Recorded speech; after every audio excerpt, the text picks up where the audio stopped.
So you're thinking about applying for UK student visa for 2026? I've been through this whole process myself, and I know exactly how confusing and stressful it can get. So my goal here is to cut through all that noise. This is going to be your clear, step-by-step guide to get you through the new rules. Okay, let's just get one thing straight right from the start. The game has changed. This is not the same visa process it was just a few years ago. Understanding these new, much stricter rules isn't just a nice-to-have. It is absolutely critical if you want to be successful. So think of this as your roadmap. We're going to break down every single step, every critical stage, from the very first document you need to that final decision. That way, you'll be completely prepared for what's ahead.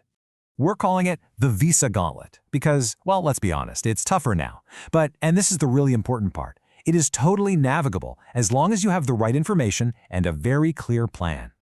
All right, let's get into the nitty-gritty. This is your core quest. These are the absolute non-negotiables of the application. And you know what? It all kicks off with one single, incredibly important document.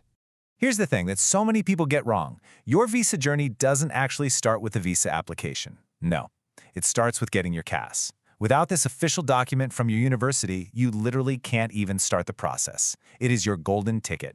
See, getting that CAS has basically become a mini application in itself. You need that unconditional offer, you have to pay a deposit, and this is a huge change for 2026, you have to show your financial proof directly to the university before they'll give you the CAS. Why? It's simple. The government is auditing universities much more strictly, so the universities are now vetting you carefully before they'll even sponsor you.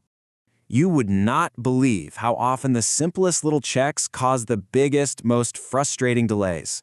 A tiny mismatch in how your name is spelled on your test certificate and your passport, that can bring your entire application to a screeching halt. Make sure your test is still valid and that your score is exactly what's required on your CAS. There is zero wiggle room here. Okay, next up, let's talk about money. And seriously, lean in for this part. This is, without a shadow of a doubt, the #1 reason student visa applications fail. You have to get this right. So the first piece of the financial puzzle is proving you can cover your living costs for 9 months.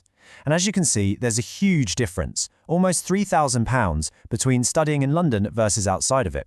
You have to remember, this amount is on top of whatever your first year's tuition fees are. And here it is, the magic number that causes more stress than anything else in this whole process. 28.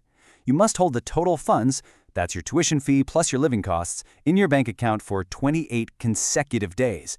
If that balance drops below the required amount, even by £1, just for one day, boom, the 28-day clock resets and you're back to day one. And please, please, please, don't make the mistake of only calculating tuition and living costs. You have to factor in the whole shebang. There's the visa fee itself, and then there's the big one, the Immigration Health Surcharge, or IHS. This has gone up a lot, and you have to pay it all up front for your entire course. A lot of people forget this, and it's a massive, immediate expense. Okay, so we've covered the paperwork, but now we need to talk about the bigger picture, because things are fundamentally different. This isn't just about process anymore, it's a real shift in policy. And you need to understand it because it directly affects your life after you graduate. This is probably the biggest change that's going to affect a lot of people. The graduate visa, the one that lets you work in the UK for a bit after your studies, has been cut down. For most master's students, you're now looking at just 18 months to find a sponsored job. What does that really mean? It means the pressure is on from day one of your course to start thinking about your career. And that's not all. Universities are under much stricter rules, which means some could even lose their license to sponsor students. Bringing family or dependents, that's now restricted for most postgraduate courses. And just generally, the paths to settling here long-term are getting tougher. The message is pretty clear. You need to arrive with a solid, well-thought-out career plan. So you've done it. You navigated the visa gauntlet. You've got that visa in your passport. Congratulations. But I've got to be honest with you, the real challenge is just getting started. Let's talk about what to really expect when you land in the UK.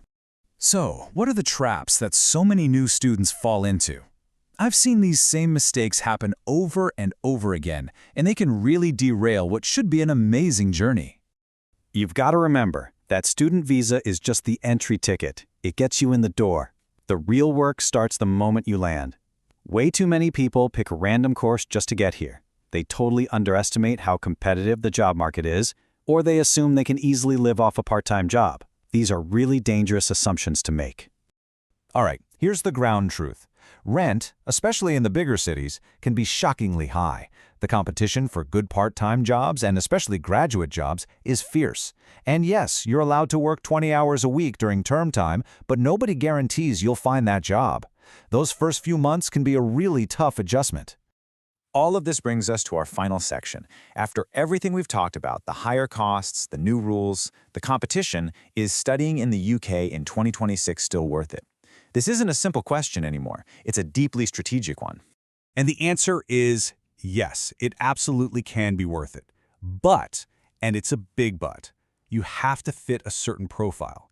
If you have solid financial backing, if you're choosing a course that leads to a high-demand job, and if you arrive ready to compete from day one, you can absolutely thrive. The UK is now a place that rewards skill and serious preparation, not just hope. So before you even think about hitting that apply button, I really want you to sit down and ask yourself these questions and be brutally honest. Why exactly the UK? What is your actual long-term goal? Could you survive for, say, 6 months if you didn't find a job right away? Answering these honestly is probably the most important part of this whole process. And that really leads us to the final and maybe the most crucial question of all. Are you making this choice with your heart? Maybe because your friends are going or you've just always dreamed of it? Or are you making it with your head as a calculated financial and career investment? In 2026, only one of those approaches is really set up for success. The choice is yours.